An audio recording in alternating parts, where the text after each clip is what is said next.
Students, are you happy? You are reading or playing at home? बच्चों, जैसा कि आप जान ही रहे हैं, ऑफलाइन क्लासेस नहीं चल पा रही है, online classes are going on. बच्चों, हमारी बुक चल रही है प्रोज। हमने क्या पढ़ाया है?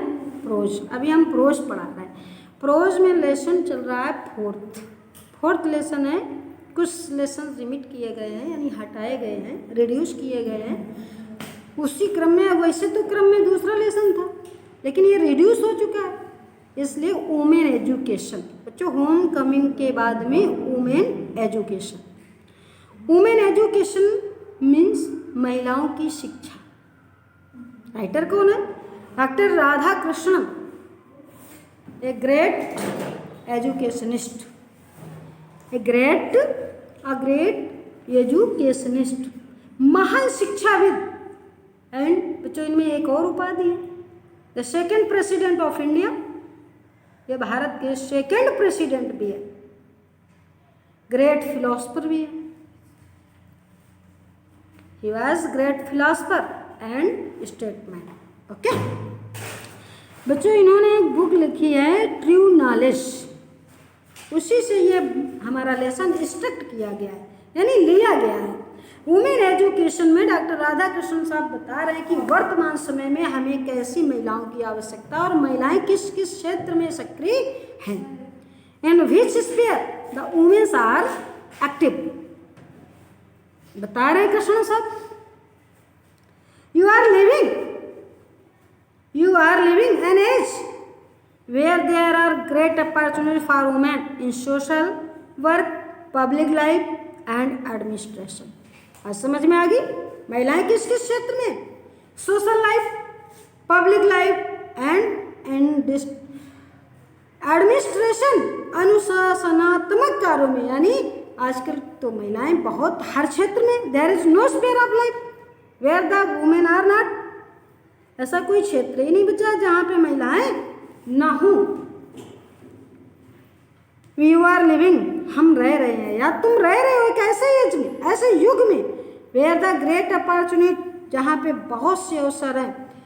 किसके लिए? फॉर वुमेन, महिलाओं के लिए। इन आवर सोसाइटी, हमारी समाज में, हमारे पब्लिक सार्वजनिक क्षेत्र में और अनुशासनात्मक क्षेत्र में, प्रशासनिक क्षेत्र में। सोसाइटी रिक्वायर्स, लेकिन बच्चों कृष्णन साहब कह रहे हैं सोसाइटी रिक्वायर्स, समाज को आवश्यकता है वुमेन ऑफ डिसिप्लिन में, अनुशासित मस्तिष्क वाली महिलाओं की, एंड रिस्ट्रेंड मैनर्स, और नियंत्रित तौर तरीका, है ना। पार्टिकुलर लाइन ऑफ वर्क, कार्य का कोई भी क्षेत्र हो सकता, कोई भी कार्य हो सकता है। Line of work you undertake, अपने हाथ में तुम कोई भी वर्क लो, लेकिन you should bring to it an honest discipline mind, हमेशा ईमानदारी पूर्ण और डिसिप्लिन, अनुशासन में रहकर ही हमें उस कार्य को पूरा करना होता है। यू विल देन सक्सीड, तब तुम्हें सफलता मिलेगी। And you have the Joy of your work, तब तुम्हें अपने कार्य में खुशी मिलेगी। एक्चुअली, वास्तव में, एक्चुअली मैंने वास्तव में, इन आवर सोसाइटी, हमारी समाज में, इन आवर कंट्री, कृष्ण साहब कह रहे हैं वास्तव में जो हमारे देश में education so far as girls, महिलाओं की जो शिक्षा है, as far as girls education is concern, is not wide spread enough. यानी कृष्ण साहब कह रहे हैं जितनी विस्तृत होनी चाहिए थी महिलाओं की शिक्षा, उतनी विस्तृत नहीं हो पा रही है। So every institution which contributes to the education of girls in worthy of recognization and encouragement.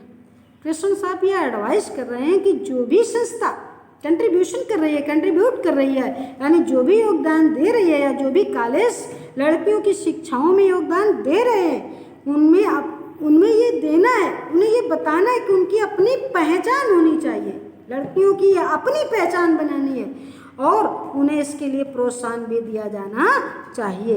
But I am एनेक्सियस, लेकिन कृष्ण साहब कह रहे हैं मैं चिंतित हूँ। क्यों? That the kind of education, उस प्रकार की शिक्षा जो दी जा रही है, that is imparted must not only broad, जो दी जा रही है, इम्पोर्ट मीन्स होता है देना यानी give, must not only broad, विस्तृत ही नहीं होनी चाहिए यानी क्लास ही नहीं आगे बढ़ाना चाहिए, बल्कि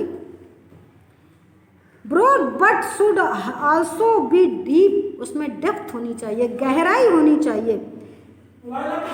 we are lacking in depth, हमें गहराई की कमी है।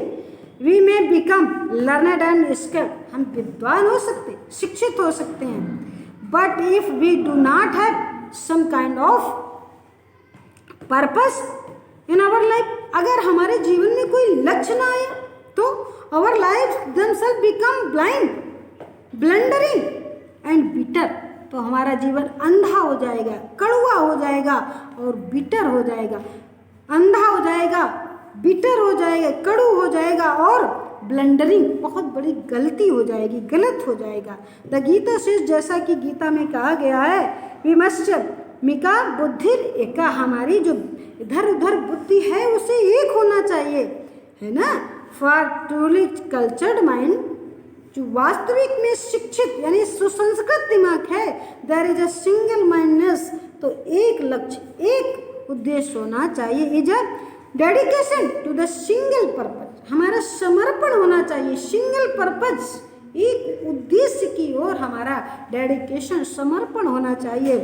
फॉर अनकल्चर्ड माइंड, लेकिन जो असंस्कृत मस्तिष्क है, the whole life is scattered, the whole life is scattered, पूरा जीवन बिखरा हुआ होता है। यानी बच्चों ये समझ में आए कल्चर्ड माइंड क्या है और अनकल्चर्ड माइंड क्या है। कल्चर्ड में हमारी बुद्धि एक और अनकल्चर्ड में हमारा माइंड स्केटर्ड हो जाएगा इन मैनी डायरेक्शंस।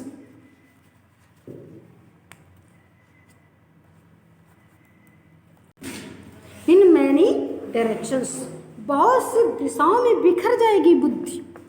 बहुत शाखायाम है नास्तिका, बहुत सारी शाखाओं में।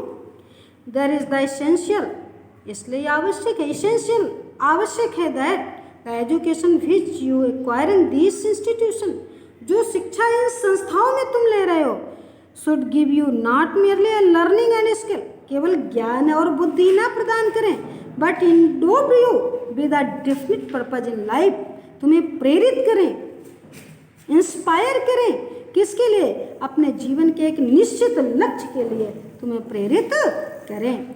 व्हाट दैट पर्पस इज, उद्देश्य क्या होना चाहिए बच्चों, उद्देश्य जीवन के क्या हो, इसके लिए यू हैव टू डेफिनेट, ये निश्चित तुम्हें करना पड़ेगा। उद्देश्य क्या हो ये तुम्हें निश्चित करना है। फॉर योर सेल्फ, तुम्हें स्वयं यह निश्चित करना होगा कि हमारे जीवन का लक्ष्य क्या होना चाहिए।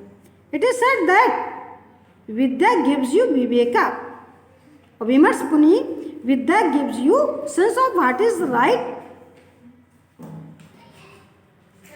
सेंस व्हाट इज राइट, और ये बता रही विद्या हमें ये विवेक प्रदान करती है कि, और विवेक विमर्श पुनी बुद्धि, और ये बुद्धि से विमर्श करती, गिव्स यू अ सेंस, और बुद्धि हमें ये ज्ञान देती है कि व्हाट इज राइट, सही क्या है, and help us, help you, और तुम्हारी मदद करती है, to avoid what is wrong, और जो गलत है उससे बचाने में तुम्हारी मदद करती है।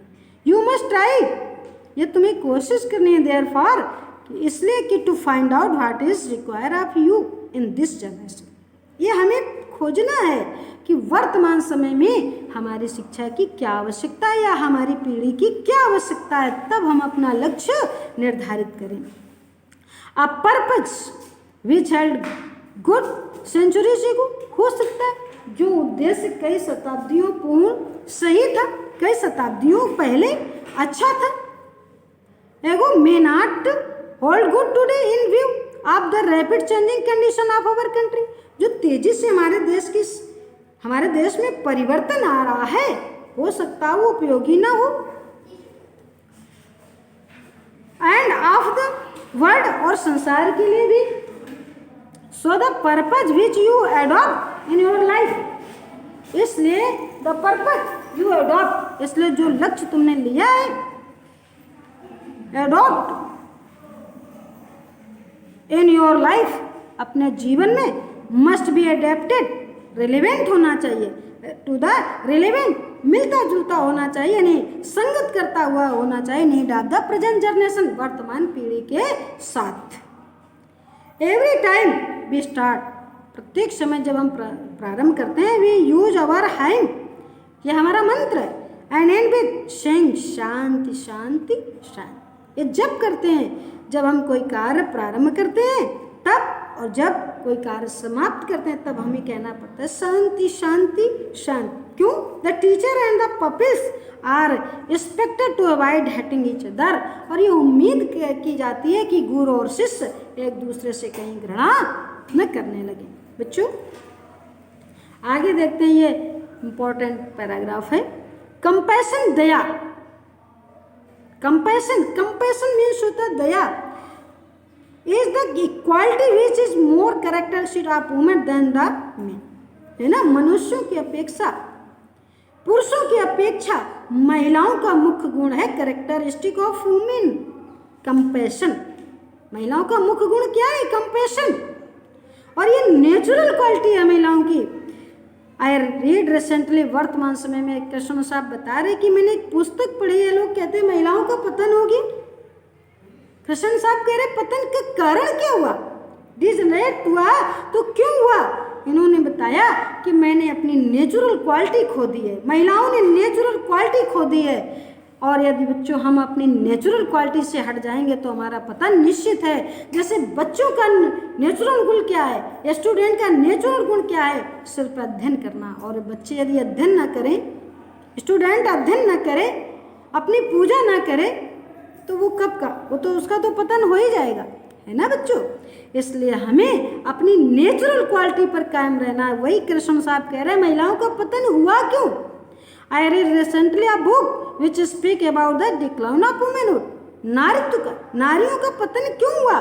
डिक्लाइन मीन्स होता है पतन, है ना, डिक्रीशन, and says that this is so because there is a decline in compassion, महिलाओं में दया की कमी आ गई। इन अदर वर्ड्स, दूसरे शब्दों में the natural quality of women is compassion, दूसरे शब्दों में हम कह सकते हैं कि महिलाओं की स्वाभाविक गुण ही दया है। If you do not have compassion, यदि तुम्हें दया नहीं है, यू आर नॉट ह्यूमन, तो तुम मानव हो ही नहीं सकते। यू आर नॉट ह्यूमन, तुम मनुष्य हो ही नहीं सकते। It is the therefore essential for every human being to develop the quality of consideration, kindness and compassion। इन्होंने बताया इसलिए प्रत्येक मानव जाति को या मनुष्य को दया, उदारता और सहिष्णुता, ये तीनों गुणों को हमें अपने में डेवलप करना है, विकसित करना है। विदाउट दिस क्वालिटीज, बिना इन गुणों के, we are only human animal, नरा पशु, हम केवल नर पशु हैं और कुछ भी नहीं, इससे ज़्यादा कुछ भी नहीं हो सकते हैं।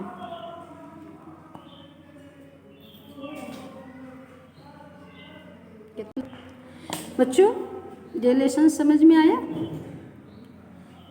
और समझ में आया तो हमें इसकी एक्सप्लेन करनी है। ये तो तुम जानते हो, पहले पढ़ाया था पिछले ईयर में।